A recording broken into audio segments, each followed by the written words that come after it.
It's pretty wild how just a few words spoken on an international stage can set off a massive political earthquake thousands of miles away. Well, that's exactly what we're diving into today. A single phrase from an opposition leader, spoken abroad, ignited an absolute firestorm back in India. We're going to unpack what was said, why the reaction was so fierce, and what it all tells us about a much bigger global debate. So it all kicked off with these two words, wholesale attack. That's it. Spoken by Congress leader Rahul Gandhi, this one phrase became the absolute epicenter of a huge national debate about democracy, free speech, and, what it even means to be patriotic. Okay, so let's set the scene a little. These comments, they weren't made at some big rally in Delhi or a speech in Mumbai. Nope. Rahul Gandhi was speaking in London, thousands of miles away from the Indian political arena. And that specific detail, the location, is absolutely key to understanding the firestorm that followed. All right, so what was he actually saying? What was the core of Rahul Gandhi's claim? What did he argue was happening to Indian democracy that was so controversial? His argument really comes down to two big connected ideas. First, you have that explosive claim we talked about, that the country's whole democratic system is under a wholesale attack. But then he connects that political point to a cultural one, saying that this whole environment is a direct threat to India's diverse traditions, which he argues need to be protected to survive. Well, you can bet that a claim like that was not going to go unanswered. The ruling BJP party fired back, and they did it fast and sharp. But what's really interesting is that their focus wasn't really on the whole democracy critique. It was all about where he said it. So the BJP's counter-argument completely pivoted. They sidestepped the state of democracy and went all in on the location of the speech.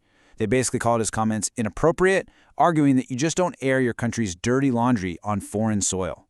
So in their view, this wasn't legitimate criticism, it was an insult to the nation itself, something that hurt India's reputation on the world stage. And this is where you start to see that this is so much more than your typical political back and forth. What we're actually watching here is a fundamental clash of worldviews about what the role of a political leader is, and really, the very nature of national identity.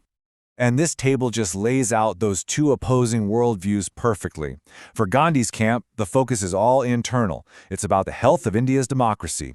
From that point of view, speaking out is a necessary critique, and it doesn't matter where you are when you do it.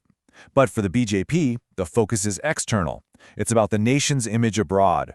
And from that viewpoint, the exact same action becomes an inappropriate insult, a breach of the rule that you keep domestic fights at home. So this really gets us to the heart of the matter, doesn't it? It's a fundamental question for any public figure, especially in our super-connected world. What we're looking at here is a classic showdown between two really important principles. On one hand, you've got political dissent, the basic democratic right to criticize your government. But on the other hand, you've got this idea of national representation, the unwritten rule that when you're abroad, you present a united front to protect your country's reputation. This whole incident just forces those two powerful ideas right into conflict with each other.